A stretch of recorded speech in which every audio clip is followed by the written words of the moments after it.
James carefully adjusted his tie, looking at his reflection in the mirror with quiet resolve. At 28, he had faced more challenges than most, yet stepping into Fairview High School felt distinctly intimidating. He knew very well that this suburban area of southern USA had not historically welcomed diversity, yet he had chosen to teach here, hoping to break down invisible barriers. "Good morning, Mr. Coleman," said Elizabeth Walker, the principal, greeting him politely as he stepped into her neatly arranged office. Elizabeth, at 42, projected a professional calmness, her tone steady yet distant. "We're delighted to have you join us. Your credentials are impressive." "Thank you," James replied, sensing an undercurrent in her formal smile. Her eyes held a cautious reserve, assessing him carefully. He felt the burden of expectation weighing heavily on his shoulders. The school corridors echoed softly with morning chatter as James approached his classroom, eyes following him discreetly. Conversations quieted subtly, whispers trailing behind. James pretended not to notice, maintaining a composed demeanor, though his heart beat slightly faster. Later that evening, he met his younger brother, Michael, at a small diner downtown. Michael, at 23, was filled with enthusiasm and curiosity. "How was your first day?" Michael asked eagerly, sipping his coffee. "Fine," James answered casually, masking his discomfort with a practiced smile. Michael admired him greatly, and James didn't want to dampen his younger brother's optimism with the harsh realities he already sensed in his new environment. Yet, despite James's careful silence, the unspoken truths hung heavily in the air between them, ready to surface at any moment.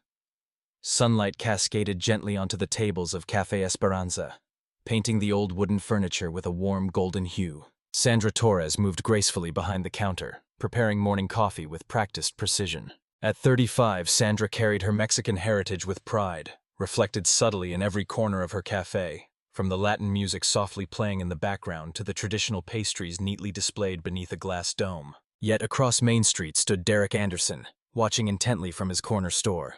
At 49, Derek had grown accustomed to his small piece of the neighborhood. He had watched it transform over decades, but resisted every subtle shift in its character.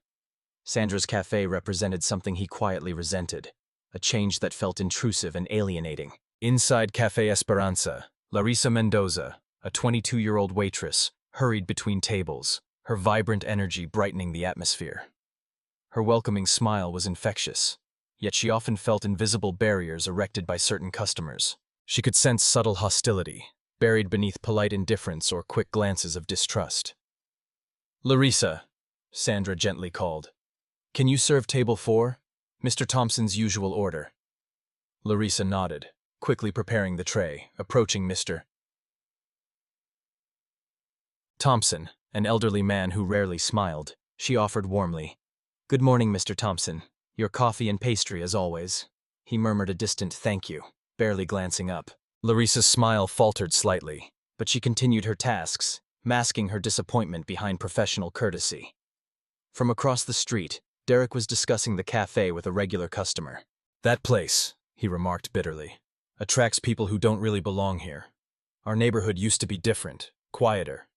His customer nodded sympathetically, reinforcing Derek's resentment. Derek had become skilled at subtly sowing discord, using carefully chosen words to inflame existing tensions.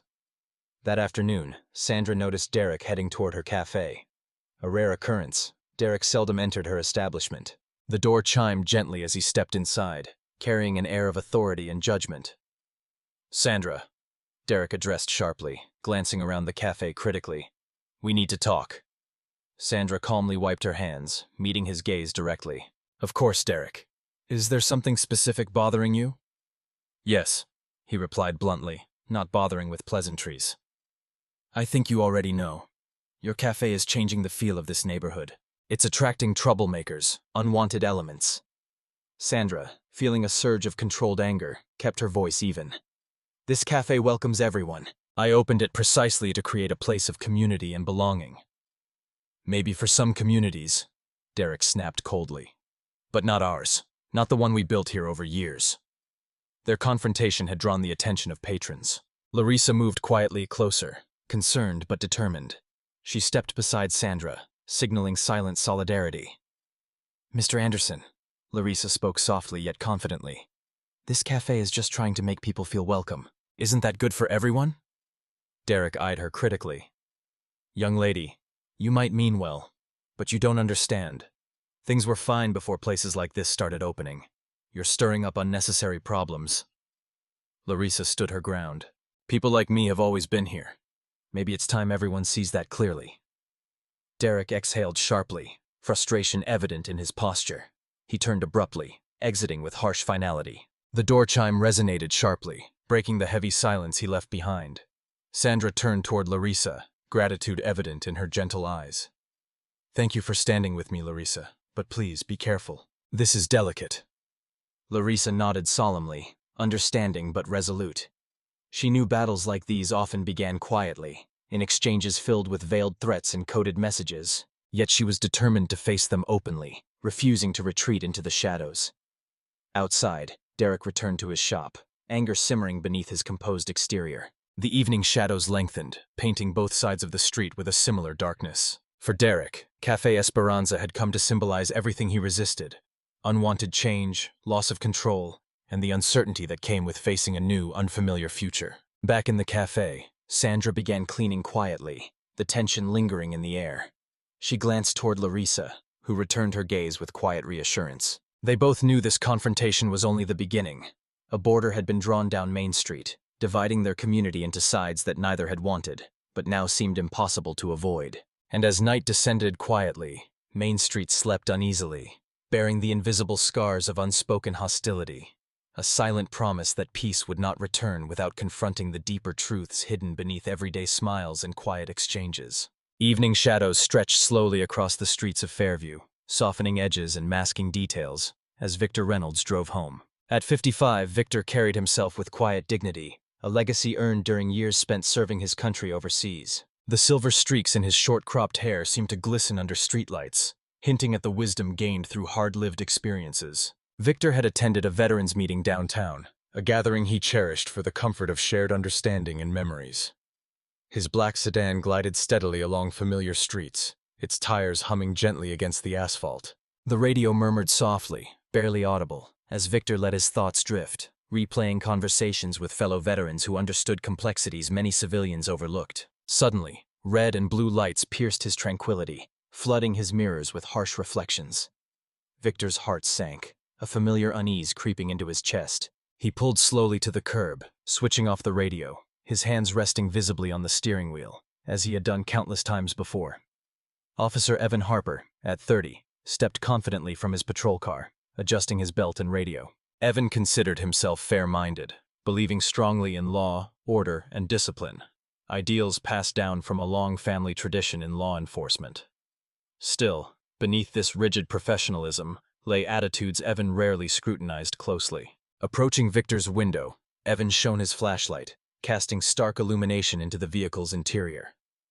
"License and registration, please," Evan instructed calmly yet firmly. Victor moved slowly, deliberately, careful to avoid sudden movements that might escalate tension. "Is there a problem, officer?" he asked evenly, handing over his identification. His voice conveyed calm assurance, hiding the familiar sting of humiliation. Evan glanced at the license, pausing briefly. "Mr. Reynolds, do you know why I stopped you tonight?" "No, sir," Victor replied softly, respectfully. "Was I speeding?" Evan hesitated, as if momentarily unsure of his own reasons. "Just routine checks," he responded vaguely, eyes scanning the car's interior suspiciously. "You seem distracted. Have you had anything to drink tonight?" Victor felt irritation rising, but suppressed it carefully. "No, officer. I was returning from a veterans meeting downtown. You're welcome to check. I haven't had a drop." "Veteran, huh?" Evan asked, tone softening slightly, though suspicion lingered. "Branch?" "Army," Victor answered quietly, pride subtly threading through his words. "Served 25 years. Retired Master Sergeant." Evan hesitated again, conflicted between admiration for Victor's service and instinctive suspicion he'd internalized, never fully questioning. "Appreciate your service," Evan conceded briefly, his voice tightening again. "But you understand, we need to make sure everyone is safe." Victor nodded slowly, masking the bitterness welling up inside. He had fought wars, survived dangers few could imagine. Yet here, on familiar streets, he faced suspicion merely because of how he appeared. The uniform he'd worn overseas, symbolizing honor and courage, meant little now. Tonight, He wore a different uniform, one defined not by medals but by skin, identity, and prejudice. "Officer Harper, I assure you I'm no threat," Victor said firmly, meeting Evan's gaze directly. "Just a citizen driving home?" Evan seemed uncomfortable, shifting slightly, his eyes briefly lowering. Yet he maintained his posture, unwilling to acknowledge openly the silent tension he himself created. "Just wait here a moment," he instructed, retreating to his patrol car. Victor sat quietly, hands resting carefully on the steering wheel, anger simmering beneath his carefully maintained composure. He wondered bitterly if Evan ever truly understood how exhausting this routine had become. This careful dance between dignity and indignity, restraint and outrage. Returning moments later, Evan handed back Victor's license with a curt nod. "Everything checks out, Mr. Reynolds. Drive safe," he said flatly, a hint of awkwardness creeping into his voice. "Thank you, officer," Victor replied quietly, accepting his papers carefully. Evan retreated quickly, as if eager to end the uncomfortable encounter. As Victor pulled away, his heart felt heavier than before. Memories of past injustices rushed back, encounters just like this one. Each interaction subtly reinforced that, despite his sacrifices and achievements, he remained forever defined by factors beyond his control. Meanwhile, Officer Harper returned to his patrol, the interaction lingering uncomfortably. Evan rationalized his actions easily, just routine, precautionary checks, necessary for public safety. Yet deep within him stirred an unexamined discomfort, a quiet voice he chose to ignore, whispering uncomfortable truths about himself and the uniform he wore. As night enveloped Fairview, Victor parked slowly in his driveway, sighing deeply. The comforting silhouette of his home stood silently waiting, a sanctuary against the invisible scars he carried daily. Yet tonight, even this refuge felt compromised, its familiar warmth overshadowed by the stark reality he'd again confronted. Victor stepped from his car into the quiet night, pausing briefly to gaze upward.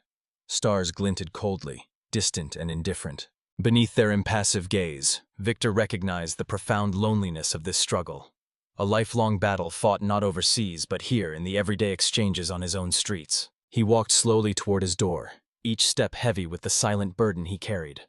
One he knew he'd bear again tomorrow, in a world that saw his color long before it saw his honor, humanity, or sacrifice. Morning sunlight cast a gentle warmth over Fairview High, softly illuminating corridors now bustling with students rushing to their classes. The muted sounds of morning announcements filled the background, barely registering to James Coleman as he walked toward Principal Elizabeth Walker's office. At 28, James had already become adept at sensing trouble, and today, the slight tension in Elizabeth's earlier request to meet privately unsettled him deeply. Elizabeth Walker sat behind her neat, meticulously organized desk, papers arranged precisely. Framed diplomas proudly displayed on walls painted a calm, neutral shade. At 42, she projected an air of polished authority, adept at handling delicate situations with an unwavering professional veneer. "Come in, James," Elizabeth greeted him with a restrained politeness, gesturing toward a chair opposite her desk. James nodded silently and sat, carefully masking his unease behind a composed expression. Elizabeth briefly hesitated, visibly weighing her words. "I wanted to discuss some concerns that have been raised recently," she began cautiously, maintaining direct eye contact. Her tone remained carefully neutral, yet James felt a subtle undercurrent of discomfort. "What concerns?" James asked softly, keeping his voice steady, though inside, anxiety was steadily mounting. Elizabeth paused again, choosing each word deliberately. "Several parents have expressed concerns about your teaching methods and certain topics you've addressed in class. They feel your perspective may not align fully with the expectations of our community." James felt a quiet anger rising, carefully contained beneath a professional exterior. "My job is to teach history truthfully and accurately, Principal Walker. I'm unclear what precisely they find problematic." Elizabeth shifted slightly, her discomfort momentarily surfacing. "It's about your focus, James. Parents feel you're placing undue emphasis on certain controversial topics, social justice issues, systemic racism. They worry it's causing unnecessary tension." James stared quietly, absorbing the implications.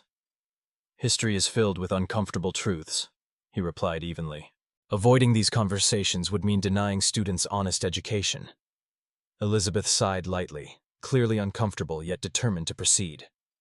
"I appreciate your passion, James. Truly I do. But this community has certain expectations. Parents want their children taught without feeling accused or uncomfortable." James felt his patience thinning. Education isn't always comfortable. Growth demands facing hard truths. Elizabeth leaned forward slightly, lowering her voice gently, attempting empathy. I know your intentions are good, but perhaps your approach might be too intense. Perhaps if you could soften your message. James interrupted gently yet firmly. Soften the truth? Elizabeth hesitated, sensing the delicate boundary they had reached. Perhaps reconsider your methods, James. We have to maintain harmony. James understood the implications clearly now. Behind Elizabeth's carefully chosen words lay an unmistakable ultimatum, masked in gentle diplomacy. Conform quietly, or leave voluntarily. I see, James finally said, voice quiet yet resolute. Harmony at the cost of truth. Is that our goal now? Elizabeth flinched slightly, visibly troubled yet determined to maintain control. We're here primarily to serve our community. If that means making difficult adjustments, we must be prepared to do so. James felt an ache building in his chest, frustration mingling with sadness. This wasn't merely about differing opinions on teaching methods. It spoke directly to a deeper discomfort in confronting realities this community preferred hidden. I understand, James replied slowly, rising from his chair. But perhaps the community needs more honest conversation, not less. Elizabeth rose too, uncertainty flashing briefly in her eyes. James, think carefully about this. I respect your views, but these are complicated times. He paused briefly at the door, looking back with measured calmness. Times have always been complicated, Principal Walker. Avoiding truth has never made them simpler. James stepped quietly from the office, heart heavy, yet resolved. The corridors felt strangely different now, familiar walls closing tighter around him. Whispered conversations paused as he passed, eyes following discreetly, a constant reminder of his outsider status. He walked toward his classroom, deeply conflicted. He had entered teaching believing passionately in honesty, committed to guiding students toward understanding the world as it was, not as their parents might prefer it to be. Now, however, he faced a stark choice: silence his truths or abandon his post. Behind him, Elizabeth sank back into her chair, breathing a quiet sigh. She understood the injustice inherent in her request, yet felt powerless against the pressure from influential parents demanding conformity. Her role required delicate compromises, preserving stability even at a painful cost. As James entered his empty classroom, sunlight danced gently across empty desks, awaiting students soon to arrive. He wondered silently if these students sensed the invisible battles fought behind closed doors, struggles about the truths they were allowed to hear, learn, and eventually carry forward into the world. James realized he stood at a crossroads, poised between quiet compliance and principled resistance. He knew his decision would profoundly shape his future, influencing far more than just his career. The deeper question haunted him. Was preserving harmony worth surrendering honesty? James Coleman stood silently at his desk, wrestling deeply within himself, as the muted sounds of approaching students filled the corridor outside. Unaware that the silent confrontation behind closed doors had just defined the next chapter of their education, their understanding, and perhaps even their very futures. Twilight softened Fairview's edges, turning the harsh daytime realities into vague outlines shrouded in gentle shadows. At Café Esperanza, the lights glowed warmly, casting inviting reflections onto the street. Michael Coleman walked in slowly, the stress from his recent classes still tightening his shoulders. At 23, Michael often visited the cafe, finding comfort in its warmth, a subtle respite from the constant tensions surrounding his brother James at Fairview High. Inside, Larissa Mendoza cleared tables quietly, her usual energetic smile somewhat subdued. At 22, Larissa felt increasingly conscious of the quiet hostility emanating from certain patrons, an undercurrent she had always sensed, but which recently had grown stronger. Spotting Michael, she offered a tired yet genuine smile. "Hey, Michael," Larissa greeted softly, wiping her hands on a cloth. "Long day?" "Yeah," he admitted with a weary nod, taking a seat near the window. "Feels like everything is getting complicated lately." Larissa glanced around briefly, making sure no one overheard their conversation. "Your brother, is he okay?" "I heard there was trouble at the school." Michael's expression tightened slightly, a flicker of frustration crossing his face. "It's bad. They're pressuring him about what he teaches. But James won't back down. He never has." Larissa nodded solemnly, her gaze fixed thoughtfully outside. "It's the same everywhere. Even here at the cafe, people keep pushing. Sandra tries to protect me, but things are changing." Michael's eyes darkened thoughtfully, frustration giving way to determination. Maybe it's time we stopped waiting for things to change and made them change ourselves. Larissa looked sharply at him, a quiet spark igniting in her eyes. What do you mean? People need to hear what's happening, Michael said firmly. All these quiet injustices, all the ways they push us aside. It needs to be seen, openly, honestly. Right now, everything stays hidden, unspoken. Larissa hesitated briefly, uncertainty mingling with her rising courage. It won't be easy, Michael. Most people don't want to hear these truths. They prefer comfort, even if it's false. But we can't stay silent forever, Michael insisted passionately. If we start speaking clearly, maybe others will join us. Larissa felt a powerful resolve forming, dispelling lingering doubts. You're right. But how? Michael leaned forward intently. We use social media.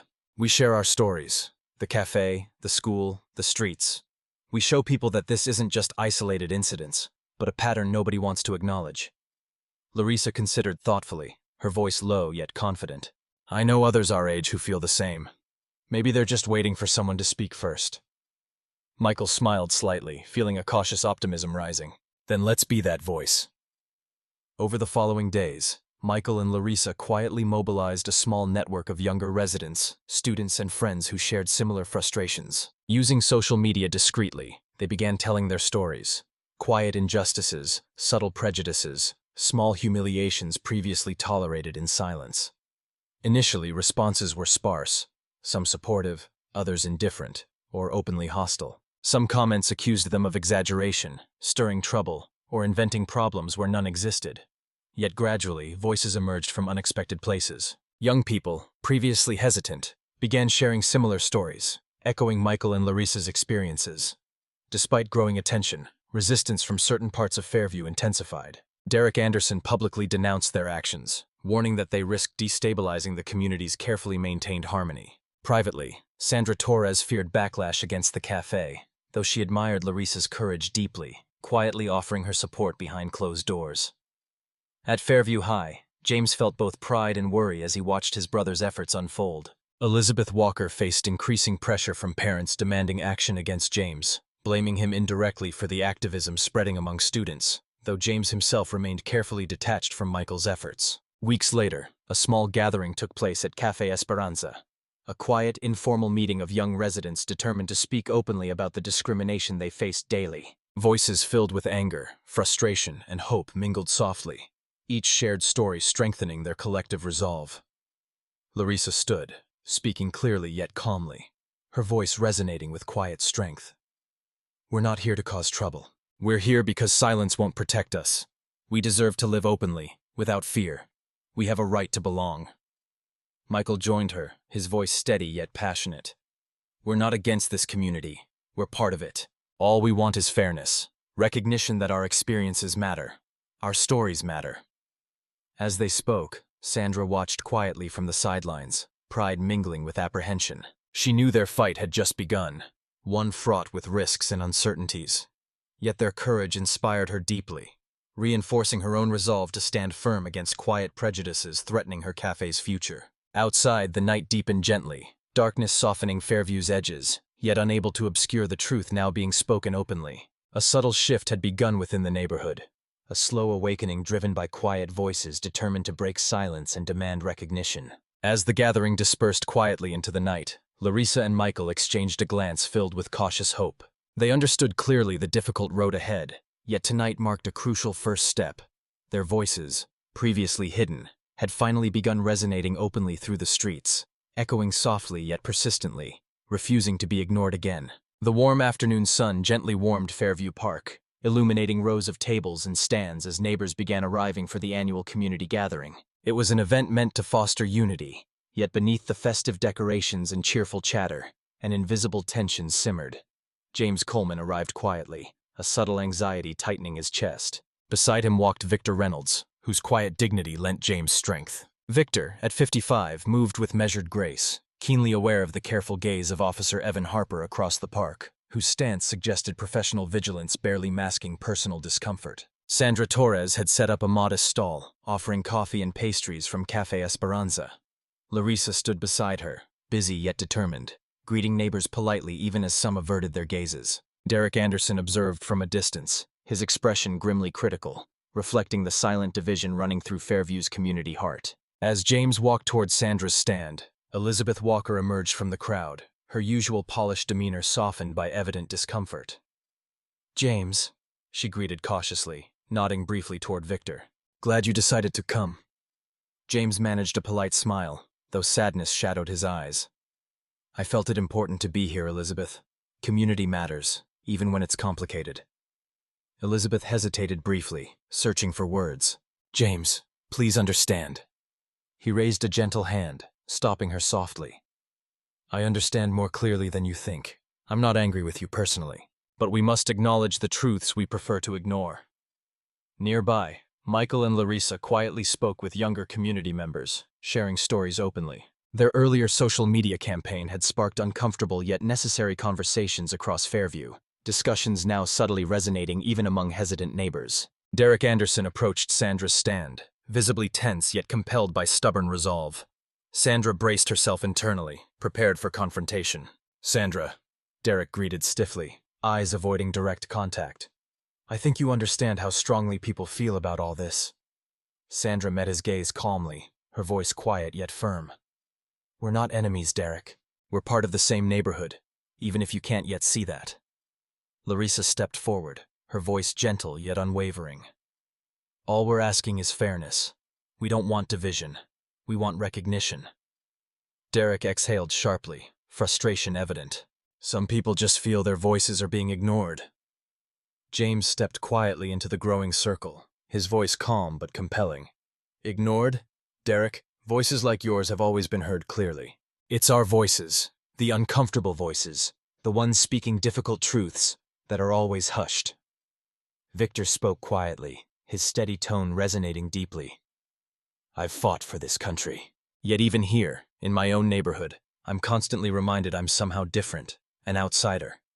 Our stories are part of this community too, Derek."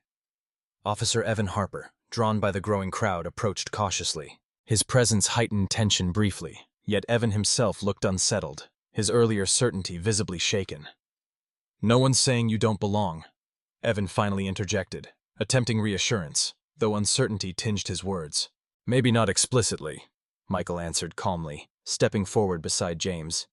"But it's implied everywhere, in how we're treated, watched, stopped, questioned. Those small actions matter deeply." Elizabeth listened carefully, visibly moved despite her role demanding neutrality.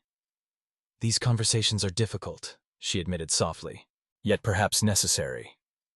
Derek, feeling cornered yet sensing the sincerity around him, remained silent, his anger momentarily giving way to reluctant reflection. Larissa gently continued, her voice steady yet compassionate. "We're not trying to accuse anyone. We want understanding, acknowledgement, the simple right to feel at home here." A quiet murmur passed through the gathered crowd, neighbors exchanging thoughtful glances. For some, recognition dawned slowly. Others remained stubbornly resistant. Yet, undeniably, something subtle had shifted, a hesitant willingness to face uncomfortable realities openly. Sandra, heartened by the conversation, softly spoke to Derek. "Come by the cafe sometime, Derek. Let's talk openly. Not as adversaries, but as neighbors." Derek hesitated, uncertainty flashing briefly across his face, yet finally nodded slowly, conceding quietly. "Maybe." As afternoon shadows lengthened, the crowd dispersed gradually, the intense conversation lingering as neighbors moved away quietly, reflecting privately. James, Michael, Larissa, and Victor stood together, silently recognizing the complexity of the day's events. "We haven't solved everything," James quietly acknowledged. "But today matters." Victor nodded slowly, deeply reflective. "Every step forward counts. Sometimes courage isn't loud. It's standing firm quietly, speaking truths gently but persistently." Michael looked toward Larissa, determination mingling with cautious hope. "People listen today. Maybe things can change. Slowly, but meaningfully." Larissa smiled gently, her earlier anxiety easing slightly. "Change starts when we refuse silence. We've started something important here." They dispersed slowly into the fading daylight, each carrying hope tempered by realism. Derek walked quietly back to his store, lost in thought, questioning assumptions he'd never previously examined deeply. Officer Harper returned to his patrol car, shaken by uncertainties now unavoidable. Elizabeth left quietly, aware her careful neutrality had become unsustainable. Fairview settled slowly into evening quiet, darkness softening its edges yet unable to erase the day's powerful revelations. Tonight, something subtle yet profound lingered in the air. The recognition of shared humanity, uncomfortable truths now openly confronted. James walked home slowly, heart heavy yet resolute. He knew clearly that lasting change required more than a single conversation. Yet today, Fairview had taken a crucial first step, small yet unmistakable. Hope flickered gently, quietly illuminating shadows long kept hidden. Tonight, Fairview stood quietly transformed, not by monumental declarations or formal resolutions, but by ordinary voices speaking truth, stepping courageously out from shadows long endured into the uncertain light of honest understanding.